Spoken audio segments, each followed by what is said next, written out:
So Lian have just updated their SL Unifans and streamer cables, and the big news is here they have now made them all wireless.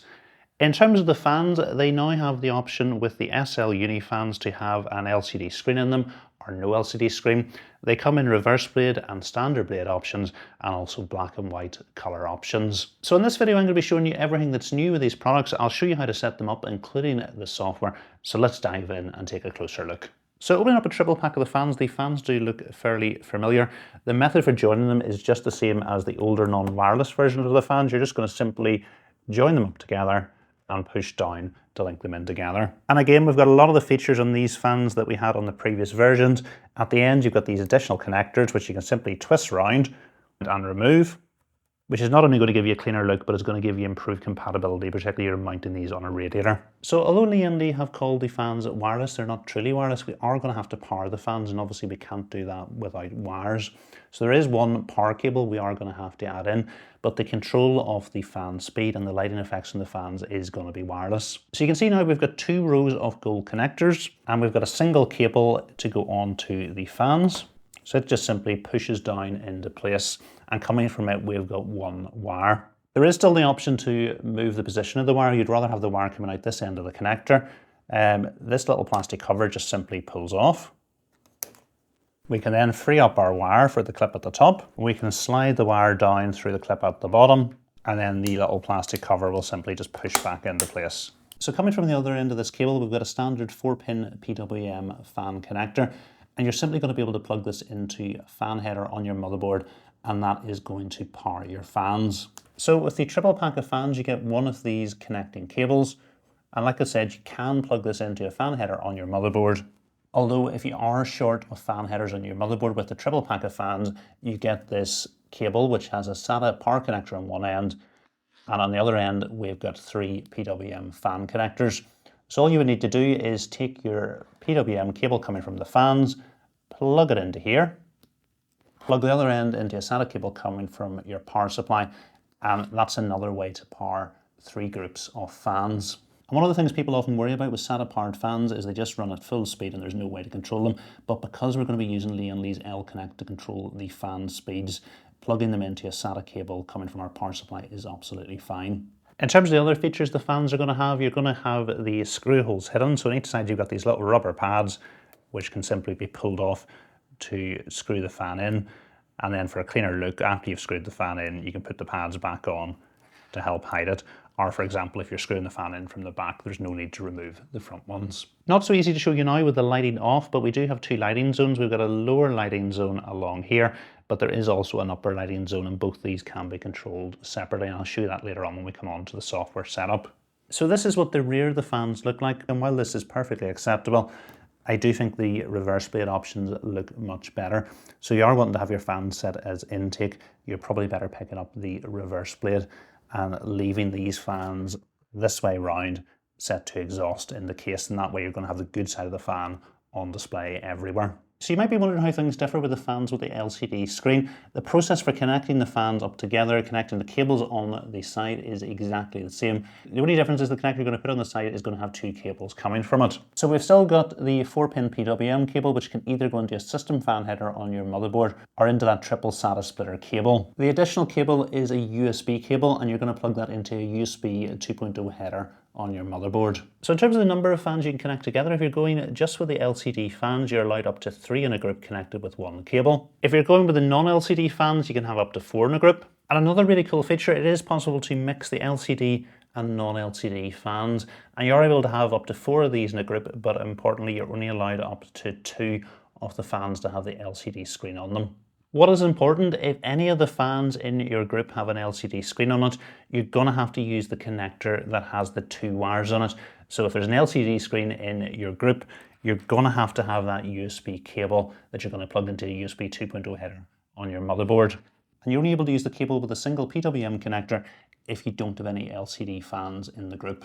So now we come on to how the wireless side of things is going to work. So with a triple pack of fans, you're going to get this wireless controller. If you've got the single pack of fans, they won't come with this, but you will have to pick this up as a separate purchase.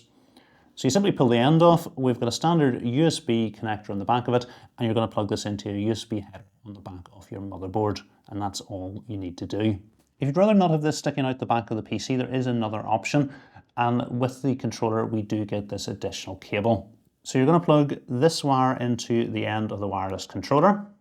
So taking a look at the two cables coming from the controller now, we've got a 4-pin PWM cable, and we can plug that into a fan header on our motherboard, or that SATA powered PWM hub that comes with the triple pack of fans.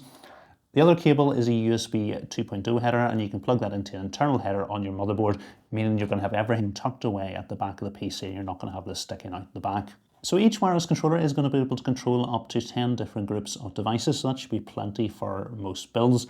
The slight limitation that I'm seeing is probably lack of USB ports on most motherboards, and I'm talking about internal USB 2.0 ports. Most motherboards are maybe going to only have 2 or 3 of these. So if you do want to hide this away at the back using this cable, that's one of them occupied, and that may only leave you 1 or 2 ports. And remember that each group of the LCD fans is going to need a separate cable and a separate USB port. So Lian do have an Edge power supply that has a built-in USB 2.0 hub, so that would be one option. Or you could pick yourself up a separate USB 2.0 hub to allow you to manage if you want multiple LCD devices. So just pointing out what you're not going to get if you go with a single pack of fans rather than the triple pack that I've shown you. The first thing you're not going to get is the wireless controller. So Lian do sell this separately, but it probably makes sense to pick up a triple pack of the fans that come with the controller and use the single pack of fans only as add-ons. And the other thing that you're not going to get is this SATA to 3 PWM cable. So you are going to have to plug the cable coming from the fans into the PWM header from your motherboard rather than being able to plug it into your power supply. So I'm going to install 2 standard blade LCD fans at the rear set to exhaust. And you'll notice for our side fans, because I'm going to be securing them onto a radiator, I've had to remove the rubber pads from both sides of the fan. And then after securing the fans to the radiator, we can replace the little rubber pads. And although it is only a small touch, it really does add to the aesthetics. And then we can set some standard reverse blade fans into the bottom. So I do think this is going to be one of the easiest Lian Unifan installations that I've done. So I've got our 3 PWM cables, and I'm going to plug them into that splitter cable that came with our triple pack of fans. And then we'll plug the other end into a SATA cable coming from our power supply. So alternatively, I could have plugged these into fan headers on the motherboard. So that just leaves our 2 USB cables, which you're going to plug into the 2 USB ports on the bottom of our motherboard. And then the last thing we need to do is just plug our wireless controller into a USB port on the back of our motherboard. Okay, so you're going to want to head over to Lian's website and download L-Connect 3. And we'll click on download. We can then go ahead and click on the file, and we'll click yes, and Lian's L-Connect will be installed. So then we can go ahead and load up L-Connect, click yes, and then if we click on our settings tab and click on device, and then we'll click on set up wireless device. So the first thing we're going to have to do is bind all our devices. So we can go ahead and click on the light of the fans that we want to bind, and then click on OK. So we go back into the L wireless sync setup. We have now bound all our devices. If we want to find out which is which, we can click on the light. So we can see our rear fans have changed to yellow. So this is the rear fans. We can click on the writing, and I'm just going to change this to rear and click on the writing again. So we'll click on our next group. That's our bottom fans. And these ones must be our side fans. And we can also change the order of the devices as well. So we'll click on OK. And you'll see now when we come over, our devices are labeled. So the first thing I'm going to do is set up our fans. So we can see our rear fans, bottom fans, and side fans. We can see they're running on the standard fan curves reacting to our CPU temperature. And we are able to adjust these. We've got controls for start, stop down the bottom. We can change our fan profile, create custom fan profiles, and we can apply the effects to all or just some of them. So the only thing really I'm going to do is go to our bottom fans. I'm going to leave them on the standard profile. I'm going to change it to react to our GPU temperature. And if we want it as well, we do have a start stop option to add in. So if I click on this, you'll see our fan curve now goes down to 0, but I think I'm going to leave these running all the time. Okay, so next thing I want to do is set up our fan. So we click on the SL wireless fan utility. The first thing we can do is set up our colors. So we've got lighting effects, so we can have them on the different lighting zones. So there's 2 lighting zones here, 1 lighting zone, and then another.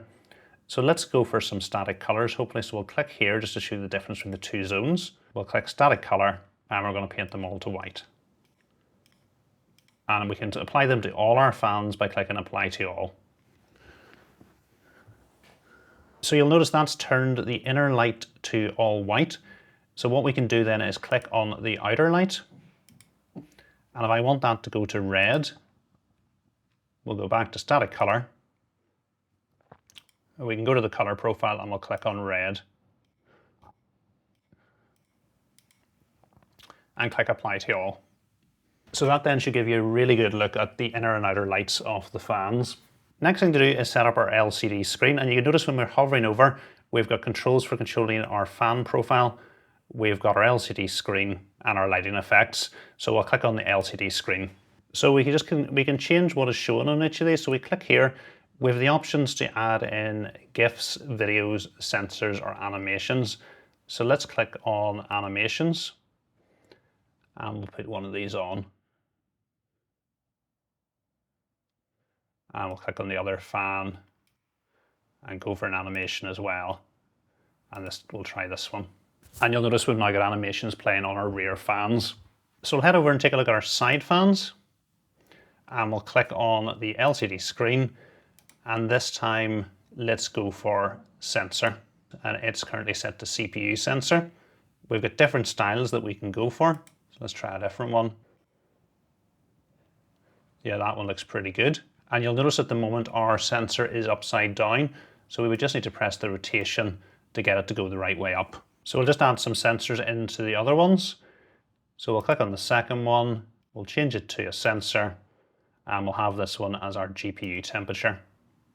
Again, we'll go for style number 5, and then we'll click on our last fan, go for sensor. We'll call this CPU load, style 5.